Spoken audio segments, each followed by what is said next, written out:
All right, I think we'll go ahead and get started.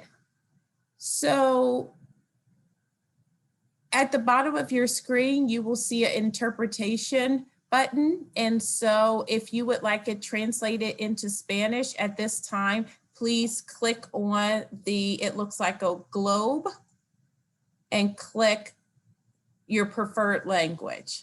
Pilar?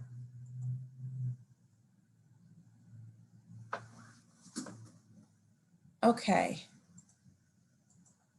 So thank you for joining us here tonight. This is our first virtual long-term facilities meeting. We had one on Saturday that was in person, and so this is our second of 6. So if we're going to actually get started this evening with Mayor Martin, who is going to kick this off for us.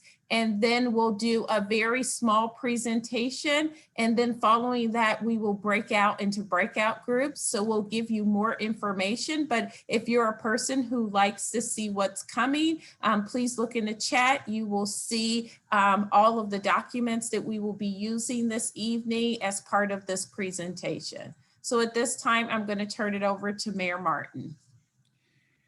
Thank you very much, Dr. Lucero, and welcome everyone to this meeting about the long-term facility planning for the schools. When I started this gig as mayor a little over 7 years ago, one of my highest priorities, which wasn't always understood by much of the public in the campaign meetings, but it was to fix the long-term infrastructure needs of the city. And over the time, that has included, dealing with our long-term unfunded liabilities, where we've made improvements, probably more so than any other community in the state. We are putting about 3 times as much money into road paving to catch up for what was done the decade before I took office, which was very little. We built a new police station. We built a new school. And we've actually put more than 50% more money into the schools in addition to a new school than my predecessor.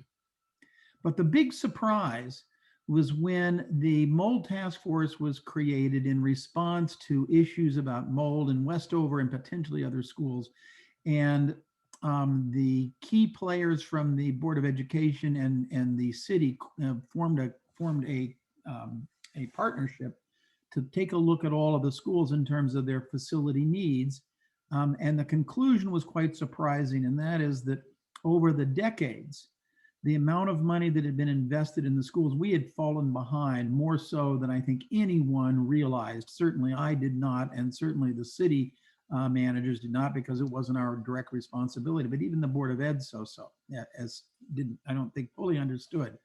However, I've maintained that we've got the reason we've been able to do so much about repairing our infrastructure. We've just changed the way we think about capital projects.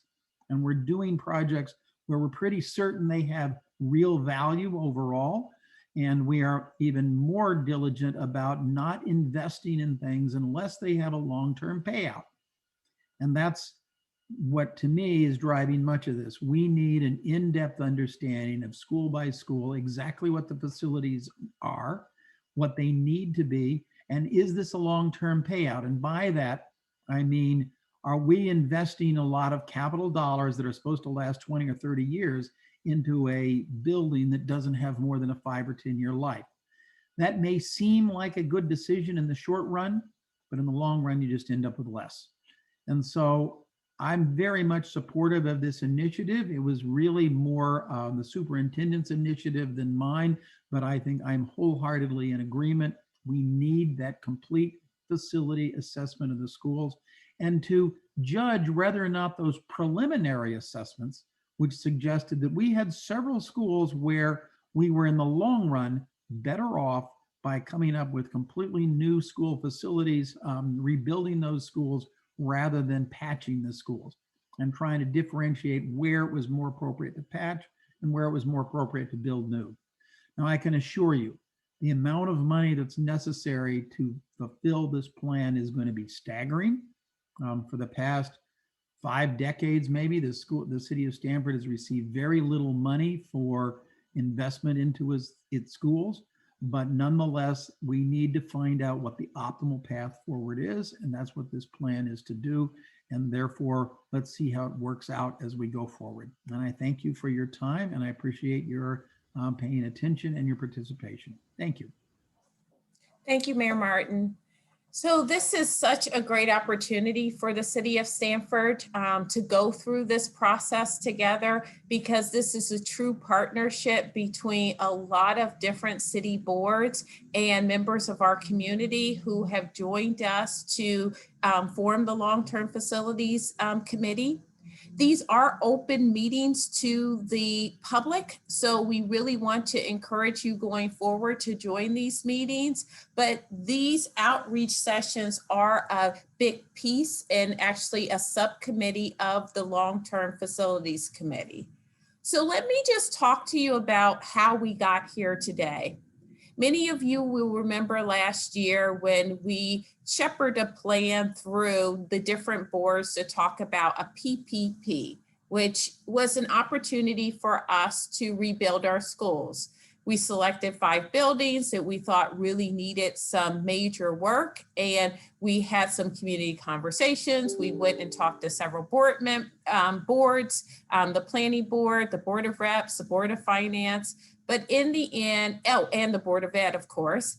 But in the end, a determination was made that we couldn't agree on that process, whether or not we were going to have our own, build on our own land, build on someone else's land. It just got really complicated. So last fall, I was having some conversations with the members of the asset management group, and we really thought it was a good idea, even though we were in the middle of a pandemic, to move forward with the long-term facilities plan. We knew that if we waited, that we would probably miss 1, if not 2 cycles of submitting an application to the state for reimbursement. So we contacted members of the Board of Ed Operations Committee, members of the Planning Board, the Board of Finance, Board of Reps, and several principals, I should say administrators, teachers, staff members, community members, parents, to be a part of this committee. And we were able to start meeting right after the new year and start having discussions on how we should move forward with the master facilities plan. The reason why we wanted to move forward with the master facilities plan, because some people in the community started to question, well, why these 5 schools versus these 5 schools? And we really thought it was a good time if we are going to go into this work, because with 23 different sites for our school district, it makes sense that someone assesses those sites and helps us make some determinations of which sites we should move forward with first. And so that's what we did. We put out an RFP, and there was a subcommittee of the Long-Term Facilities Committee that helped us decide this. And they were represented by all the boards that we talked about. And we have actually selected a vendor. Now, some people are asking, well, what is a master facilities plan? It gives us an opportunity not just to look at the facilities and have someone assess our facilities, but also look at the enrollment of Stamford Public Schools and the demographics of Stamford Public Schools and really meet the needs of those schools. When some of our schools were built, it was a time before we ever considered the needs of special education students, EL students, enrichment programs, all sorts of things that we currently have in Stamford Public Schools. And so it's really important that going forward, we consider all of these things as we develop our plan for how we will rebuild schools in the future. Now, as we were doing this, we did ask another group to be a part of our long-term facilities committee, and that's our state delegation. And we are very lucky in Stamford that we have a very engaged state delegation, and they actually all showed up for our meetings, which we really appreciate. And it gave us the opportunity to hear from them also. And one of the suggestions that was given to us is please don't lose the opportunity to submit a grant this year. So we worked very hard over the last 5 months to be able to submit a grant to the state for reimbursement. And we actually selected 2 school sites to do this. West Hill. And one of the reasons why we selected West Hill is, without a doubt, we knew as a collective group that West Hill, as our largest high school, was never going to leave that site. When we looked at some of the other schools that we considered last year for either rebuilding or doing a huge renovation on, we knew that there was a possibility that one might move to a different site, that one might turn into a K-8 building. And so it didn't make sense to move forward with any of those sites without actually looking at a master facilities plan. But West Hill, there was no doubt that West Hill will be rebuilt on their current site. We also selected Lockwood Avenue.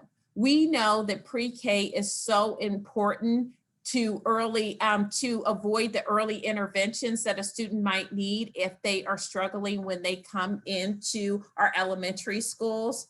And unfortunately, during COVID, this has gotten even worse, because we had gotten to the point in Stamford that the majority of our students were attending a pre-K program. And now, because of all of the pre-K programs that have had to close, actually 13 of our 39 have had to close over the pandemic, that we now know that it's more important than ever to make sure that we have a pre-K program that considers our Apples program, which serves our special education students as well as their like peers, and to partner with a community day pre-K program so that we're able to bring 600 of our pre-K students together on the Lockwood campus.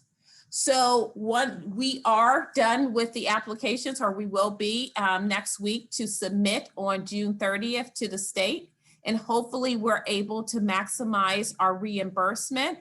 However, we know that we are going to have to rely heavily on our state delegation to continue to provide us with some different roads that we can go down to get some additional funding. Because I believe everyone knows here in Stamford, we get very small reimbursements, somewhere between 20 and 30%.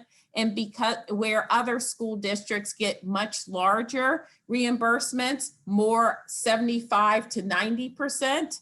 And so it's really important that maybe we get some special legislation that we will be able to get additional funding so we won't have to fund it at the local level.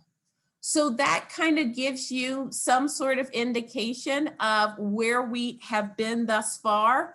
I'm going to turn it over to Cindy Grafstein at this time, and she's going to give us just a little bit of update on what went on with the master facilities planning, how they went through the RFP process. Cindy?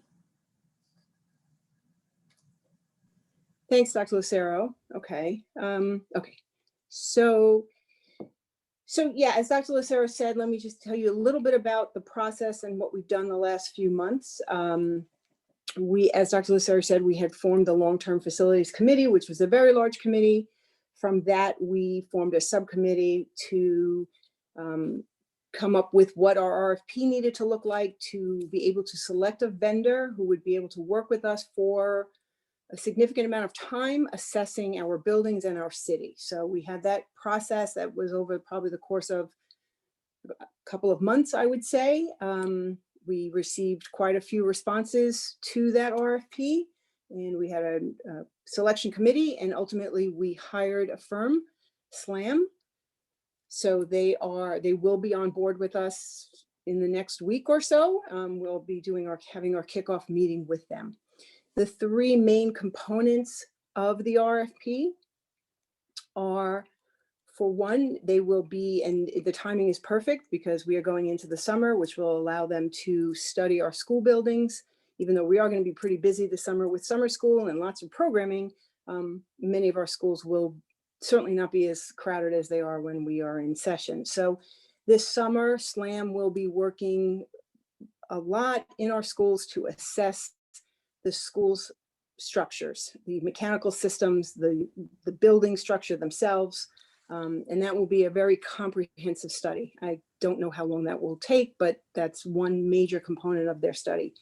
They will also be doing a demographic and enrollment assessment, which is basically to assess what our city will look like in the short and the long term, which will help us figure out what our schools need to look like. And then finally, they will have put together, based on these two first components, a master plan for Stamford that obviously will take into account the demographic and enrollment assessment, as well as our buildings. And that is something that they will present to us in the fall. Next slide. So this slide just tells you, so certainly the RFP, what we asked of SLAM is that they provide us with a model for the short term, the mid-range term, and the long-range term. Clearly, we know we have a lot of work to do in our buildings. We have 23 buildings. Many of them are old. They constantly need upkeep and maintenance, of course. So over the course of the next 5 years, prior to any major changes, SLAM will help us to determine what that work needs to be. And then they will also give us a mid-range and a long-range plan. We also ask them to give us scenarios that are good, better, and best solutions. And really what that means is, the best solutions, I imagine, will be exorbitantly expensive. And so we need, as a city, to understand what our options are for improving our school system and our buildings, and understanding what those financial consequences are. So we asked them to give us a tiered good, better, and better solution. Next slide. This is just really a repeat of what I just said. There are really the three main components. It's the facilities assessment, which will begin this summer. The component 2 is a demographic capacity, equity, and utilization analysis. So again, that's what our city looks like, where our students go to schools, where concentrated groups live, things like that. So that's the component 2. And then obviously component 3 is then the master plan. Next slide. Kind of a repeat of the prior slides, the inventory, the development trends, and taking those two and making a master plan. But what's important here, go back. Okay, what's important here that I want to point out is that we have asked SLAM to give us a draft of a master plan. And as you'll see in the next slide, we'll look at a timeline for when that should be. The intent is that when we get that draft master plan, between the draft and the final master plan, there will be several months at which we will do significant community engagement. And that SLAM will provide that in community engagement, as will the district. So that's where we'll take a look at what their initial reports are, what their suggestions are, and as a community, we will discuss all of those. And then hopefully we will be able to come up with a master plan along with SLAM in April of 2022. Next slide. And here is the timeline. So obviously we're starting with these kickoff meetings. We started on Saturday. November 2021 is when we asked SLAM to have a draft of the master plan. April 2022 is when we hope to have a final plan. So in between November and April is when we will be doing significant community outreach to discuss and analyze that master plan. And the importance of the April date is because we will want to, we think we will want to seek state funding once again, just as we're doing it this June 2021. We assume from the final master plan, we will want to seek funding in 2022, and that deadline is always June 30th of the year. That is the state deadline. So that's why our deadline is April for 2022 for the final master plan, so that we are able to submit for state funding June 2022. Next slide. So I think, yes, so this slide, I think Megan Cottrell, who worked very closely with all of us and it's been a great help for us from the Board of Representatives, is going to speak to this slide.